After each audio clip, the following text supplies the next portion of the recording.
Coming up on Hoosier Sports Night, Indiana football continues to dominate their Big Ten competition. We'll give you the highlights. And women's basketball opened up their regular season play with a win. This is Hoosier Sports Night.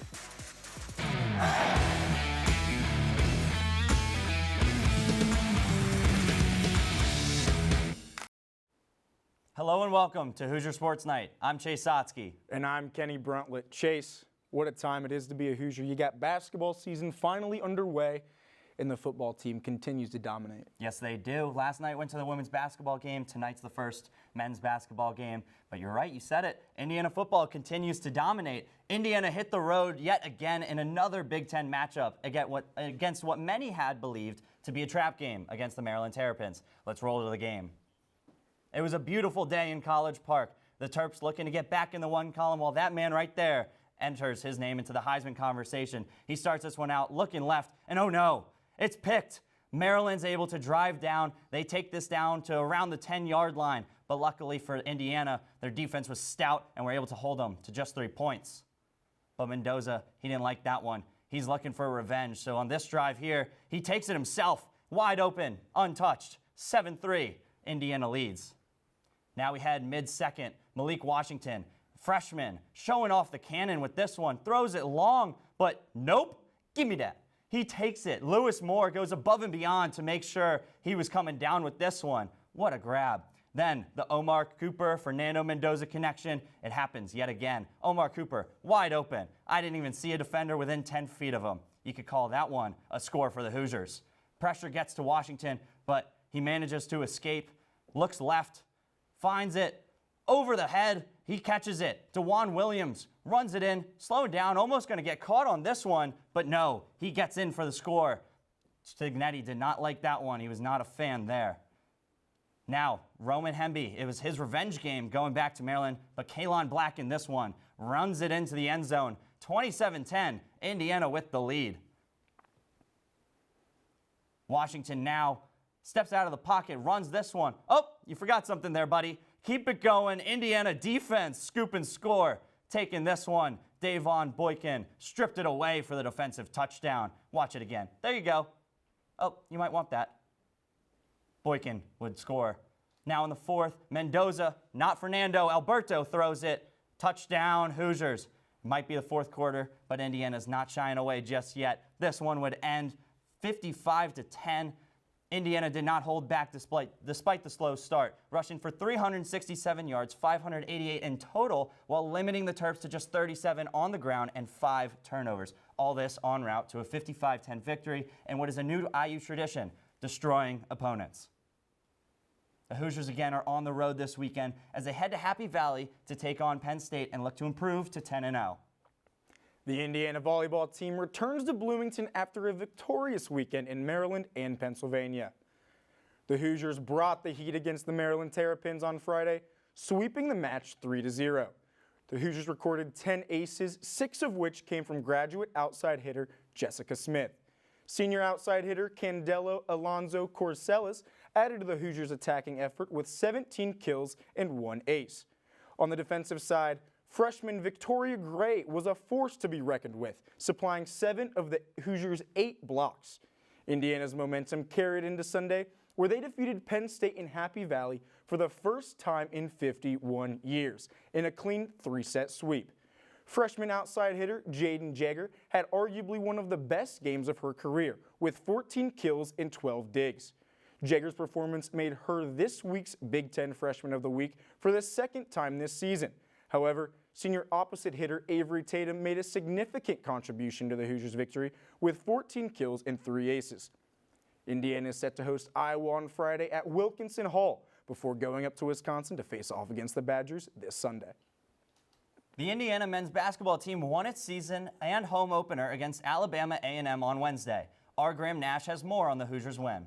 The Indiana Hoosiers won their 8th straight season opener, taking down Alabama A&M 98-51 in Assembly Hall. I thought the guys did an unbelievable job of continuing to just do what they've been doing in practice. And we got a group that has like a really good IQ and feel, and for a group that hasn't been together very long, they really play well off of each other. The Hoosiers came out of the gate firing, going on a 14-2 run over the first 4 minutes. That was largely due to Indiana's impressive ability to shoot the 3-ball, as the Hoosiers shot 43% from beyond the arc in the first half. Again, I think a lot of that shooting percentage is a product of ball movement and getting the right kind of shots, the right kind of threes. But we have a really confident group. They're very sure of themselves, and they know that they have the green light. They put in the time and the work. So on game night, let it rip. But IU's defense also played a huge role in the team's early success, holding the Bulldogs to under 30% shooting from the field in the first 20 minutes. The first half, I thought defensively we were great. I thought we had them uncomfortable. I thought we had them pushed out, got them in areas that they weren't able to take advantage of some of their scoring opportunities. Not only was it a dominant performance from the Hoosiers, but it was also a historic one for head coach Darren DeVries' son, Tucker. Tucker DeVries surpassed 2,000 career points when he hit a 3 from right here. Very, very happy for him. I think it's a credit to all the hard work he's put in.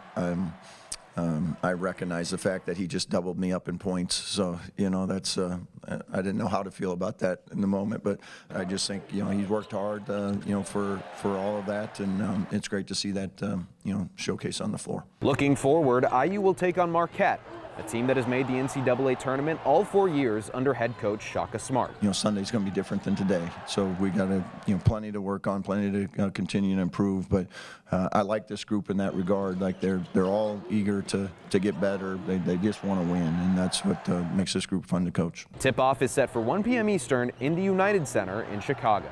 For IUSTV Sports, I'm Graham Nash. The Hoosiers look forward to a highly anticipated non-conference matchup against Marquette in Chicago. Tip-off in the United Center is set for 1 p.m. Eastern on ESPN. Men's soccer traveled to Chicago on Friday and fell to the Northwestern Wildcats 2-0.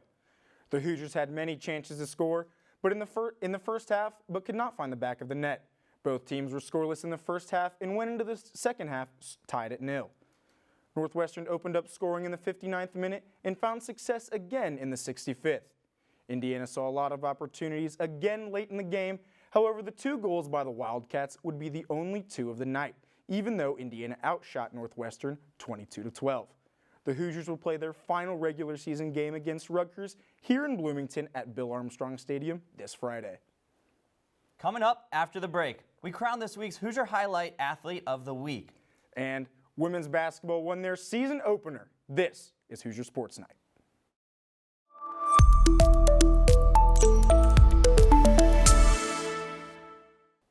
Welcome back to Hoosier Sports Night. Joining us in studio for this week's Hoosier Highlight is IUSTV sports reporter Jet Garrett. Jet? Thanks, Kenny. Indiana picked up another dominant win on Saturday over Maryland, but this week's Hoosier Highlight Athlete of the Week is a bit different. Due to a monster showing from Indiana's running back room, it was way too hard to just pick one of them to highlight. So instead, we decided to highlight all 3. The Hoosiers' 3-headed monster in the backfield accounted for 278 yards on 43 carries, while punching it into the end zone 3 times. Redshirt senior Kalen Black led the way for Indiana as he collected 110 yards, eclipsing the century mark for the first time this season. It was also Black's 4th time crossing the end zone. Redshirt senior Roman Hemby, who transferred to Indiana from Maryland, got the bulk of the load. He finished with 18 carries as he ran for 88 yards and a touchdown. It's the 3rd time Hemby has found the end zone in the last 2 weeks. Redshirt freshman Kobe Martin didn't want to be left out. He showed off his burst in a big-time way, averaging 7.3 yards per carry. The Fishers native tallied 80 yards and a touchdown on 11 carries. Indiana quarterback Fernando Mendoza said it best after the game. You can take the pass game away, but this team will run it for 370 yards down your throat. That's all for our Hoosier Highlight Athletes of the Week. Back to you. Indiana women's basketball tipped its season off this past Tuesday against Lipscomb. Our Charlie Huris has the recap. Indiana women's basketball, a program built on NCAA tournament tradition. But this year, it's almost all new faces. You know, I've said this, they're new pieces. There's something also exciting about, you know, putting together new pieces, a young team, and watching them grow. And with that comes patience on our ends. We got to grow with them, right? Indiana lost 9 players from last year and went through quite the transition period. The benefit, though, are the returning leaders of Shea Chesky and Lene Beaumont.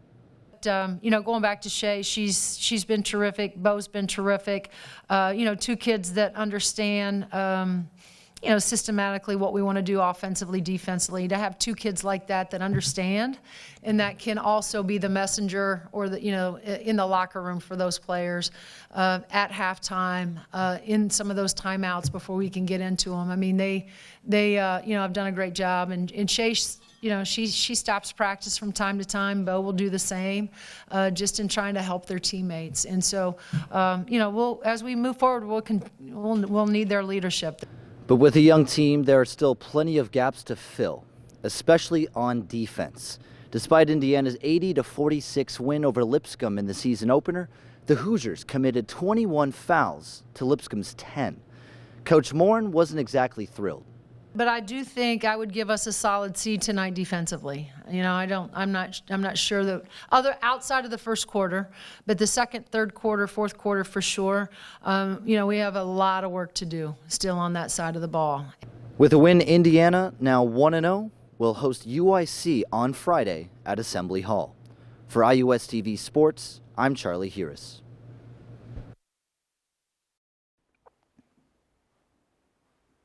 Follow along with IUSTV Sports as we will have you covered for women's basketball all season long. Field hockey fell to the Michigan Wolverines this weekend on Friday, October 31st.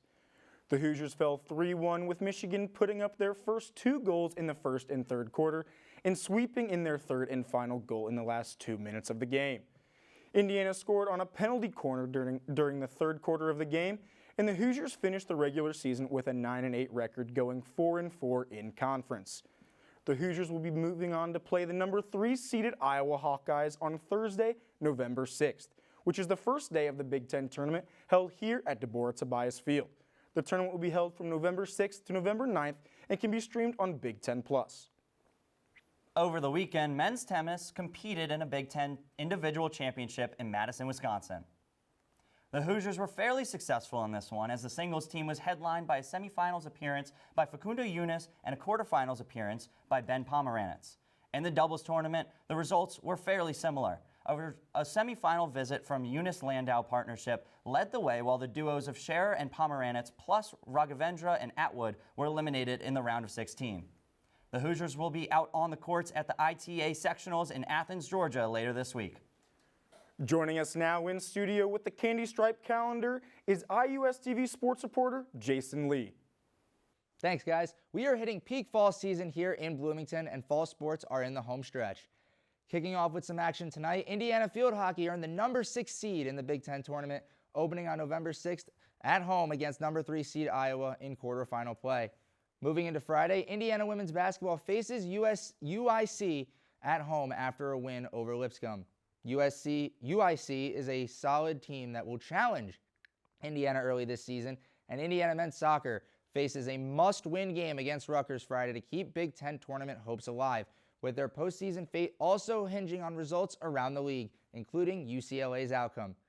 Moving into Saturday, we got IU football. Indiana enters Beaver Stadium undefeated at 9-0 after a dominant 55-10 win over Maryland, while Penn State is struggling with 5 straight losses.